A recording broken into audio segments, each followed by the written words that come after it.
Hey everybody, we are here at our friends ALTEX Academy in Southern Ontario to talk about all things drone because they are the experts, they're our eyes in the sky, and specifically today, as you already know because you've clicked on this video, that we are talking about the new Dji Air 3. And specifically now the Air series is right between the Mavic series and between the Mini series, and so we're not just going to talk about the features of this new product today, but we're going to talk about who this product is for and when is the right time to move from the Minis or upgrade to the Mavics, vice versa, moving it all around. We're going to talk with Ife all about that. So I'm excited to get going and find out all about this brand new drone.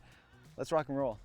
It's always great to be back here, Ife, to talk about a brand new product, this time again from DJI, a great drone, the Air 3.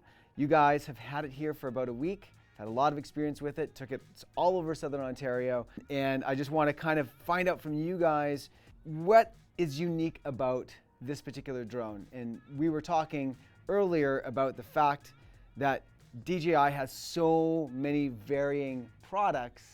They have, you know, their sort of flagship. Starting from Mini? Exactly, and then they have their flagship sort of Mavic series. And then this, with the Airs, kind of fall in the middle. And it can be a little maybe confusing for the consumer who is trying to figure out, do I just go with a Mini, or do I need something more powerful? Do I go all the way up to the Mavic, or does the Airs suit my needs?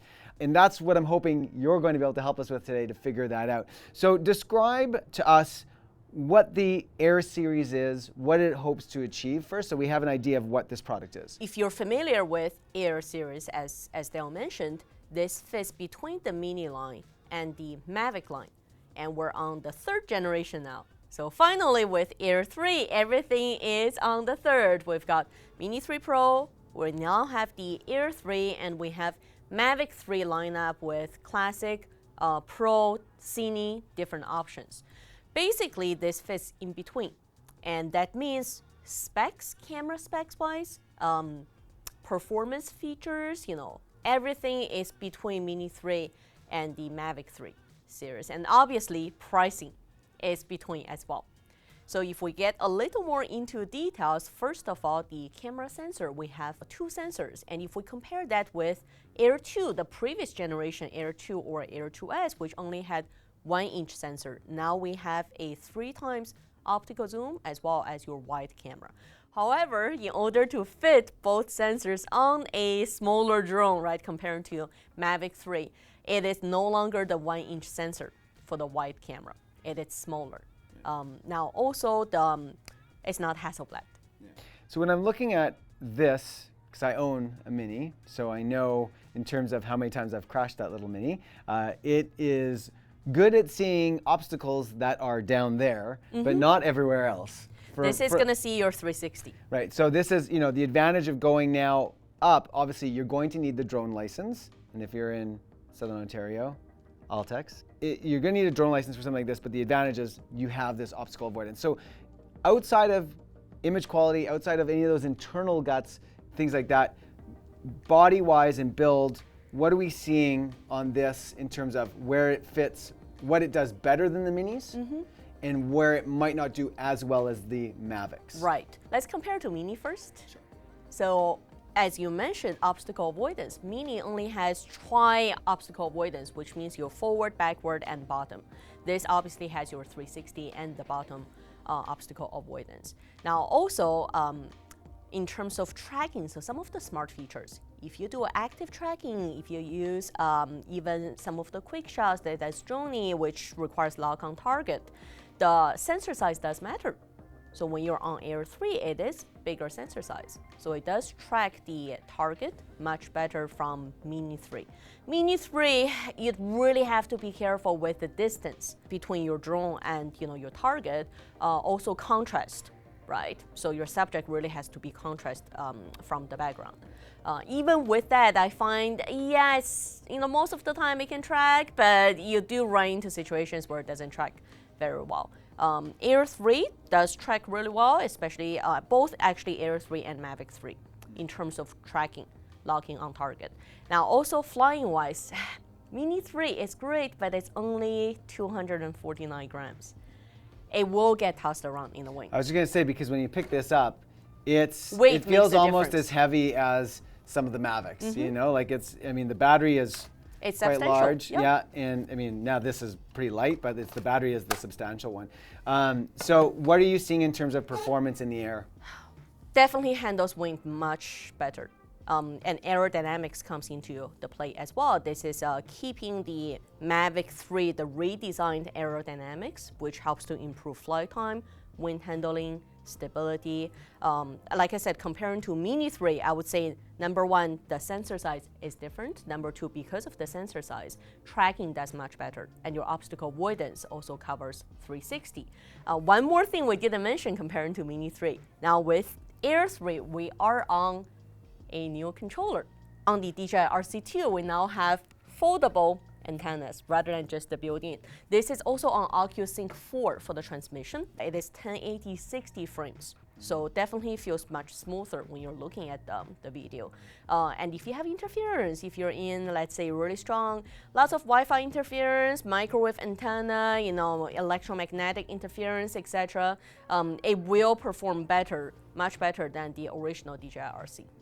What is the Air really good at, the Air 3 really good at in delivering value where it's not worth paying that extra money for the Mavic? We talked earlier about this being more prosumer consumer, where the Mavic is really for people who are making a living with their drones. But where can people make a living with a drone like this? Things like that. So parse out those differences for me. I'll just share my experience and why I would go for something like this. So right now, when I fly a drone, I'm not looking at just the capabilities of the drone. I'm also, or the price, I'm also factoring in the time it takes to go through all the different camera settings and the time it takes to run through post.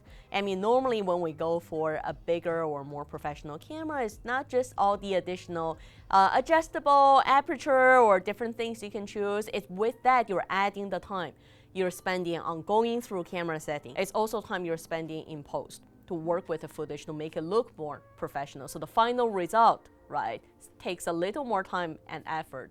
And that's what I look at the overall workflow.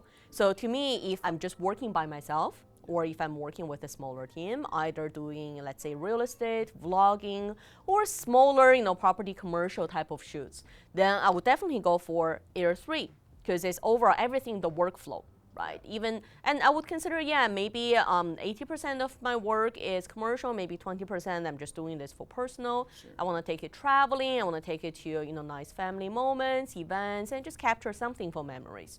Versus the Mavic 3 for me, I use that when I have a team working with me, so I can share some of the workload, not just myself. Practically speaking, with a unit like this compared to the Mavic, I know a lot of conversation with any new technology in the imaging world is all about image quality. We talked about the compromises they've had to make with this sensor in order to give you two lenses. So two lenses, two sensors versus one big sensor, one nice lens, right? So we're giving you options. This is what DJI is saying effectively in this design. We're giving you options, but we're taking away some image quality because we think that the user for this won't notice the image quality difference. When you're comparing image to image with a Mavic 3, can you articulate the image quality difference that you're seeing there? So simply to answer that, can you see the difference? Yes, if you're really looking for them, but if you run through post-production, right, and then you're looking at both, let's say, on a small screen on a phone or a tablet, at that point, can you see the difference? Right. Probably not. Right, so I think it comes down to, like you said, very perfectly before, this is great for those content creators, this is great for those people doing real estate, anywhere where the audience is likely going to be watching on a screen likely no bigger than this, which is, oftentimes with cinema too, people are watching on their laptops or on their iPads. But for the most part, if you plan to have your product anywhere close to a theatrical release or on a big, 50 to 80 inch then television. You probably want the Inspire 3 at that point. Exactly, right? Like you need to start going up because that's where any of those slight changes in image quality are going to start becoming bigger and bigger. You want to look at, do you want to go the extra mile with your equipment? And by that, I mean Mavic 3 being a larger drone and being it has adjustable aperture. If you go outside of, let's say, 80% of your perfectly lit, not too windy, not open water kind of environment, then you can probably capture the same thing. Yeah. But if you're going out there for a professional shoot or if you're traveling, where you are at a location at that specific time, right? And you have to get something done. And you need the drone to be able to take different weather elements and go that one extra mile. Then you probably need something like Mavic 3 or sometimes even Inspire 3. But if you say, look, I'm flexible, right? I'm other traveling, or I'm shooting something commercial that's not so tied to timeline. I can come back the next day. I can wait an hour. I can wait the storm out and then film the next hour. Then there's I wouldn't say virtually no difference. Then you can definitely make this work. And sort of last question too, because I know that a lot of people who are in the drone business, who are full-time drone pilots, making a living with all the varieties of ways that they can. A lot of them too get a little bit of like gearitis. They get excited when a new product comes out and they want to add it to their kit. If I was a Mavic pilot and I saw this, is there room in my kit to add this? Well, first, is there room in your budget to add this? That's always the first question. Check the bank account first. Now, but if you have the budget, is there room? You're gonna have to ask yourself. That's no different than saying, I have a medium format camera, and then do I want like a nice mirrorless in between that I can use for certain projects? It is easier, to me personally, it is a little bit easier to set up than Mavic 3. And also, like I said, from camera feature-wise, I don't have to worry about the adjustable aperture, right? It does save time. Other than that, if you're on Mavic 2, I would say, like if you didn't upgrade to Mavic 3, then would you change to Air 3? There's definitely advantages in changing to Air 3. And if you ask me personally, I probably would have. But if you have Mavic 3, let's say classic already, then price-wise, performance-wise, it's not that much of a difference. But if you have, let's say, Mavic 3 Pro, and you just want something in between, like maybe there are situations you don't want to take Mavic 3 Pro. Maybe there were situations when we actually had to have two drones in the air at the same time that still had similar quality, different angles, almost like your multi-camera shoot, right? Then this is a good additional one that you're not funding the entire price of a Mavic 3 Pro. So you did make a good point earlier with the OcuSync 4 being the fact that, yes, it is range, but it's about RF interference, in that if they have multiple drones in the air, you could have a bunch of competing issues. Is that really an issue? And could this potentially solve for that? We didn't have an issue with Air 3 and Mavic 3. But we actually flew 5 drones in the air at the same time with different pilots. So there was Air 2, Mini 3, Air 3, Mavic, and Avata. And actually, Air 3 was the only one that didn't have signal interference. All the other drones had, periodically, you would see like on the screen, your signal dropped to yellow range, like you lost 2 bars, and it was saying RC interference. No, only Mini 3 at one point was actually forced to come back home. It actually said lost RC signal, and they started returning to home, which reacquired the signal and canceled it. But all the other drones, they showed the interference, but it was only interference. It seems like this is just a really great sort of middle product that DJI, when they brought the Air out, they intelligently knew that there was a market for this kind of product where people didn't want to fully commit to this. Is there anything else that we need to know about the Air series before we wrap up our talk today? In terms of flight time, like battery performance, this is rated for 40 minutes from manufacturer specs. As we know, that's in perfect environment, which never happens. So we were able to get 28 minutes with a mixture of normal flight mode and sports mode. With real, like not too windy, but still you had wind in the air. And we were able to push it to 33 minutes with smoother flight, like less sport mode, less wind, and that also pushed to almost 12%. So really getting close to your critical landing percentage, right? So flight time, I would say it is a big improvement if you were on the Air 2 or on even standard battery with Mini 3. Right, it does take that. It does make that extra mile. But if you're already on Mavic 3 Pro with an improved flight performance, you probably won't notice that much.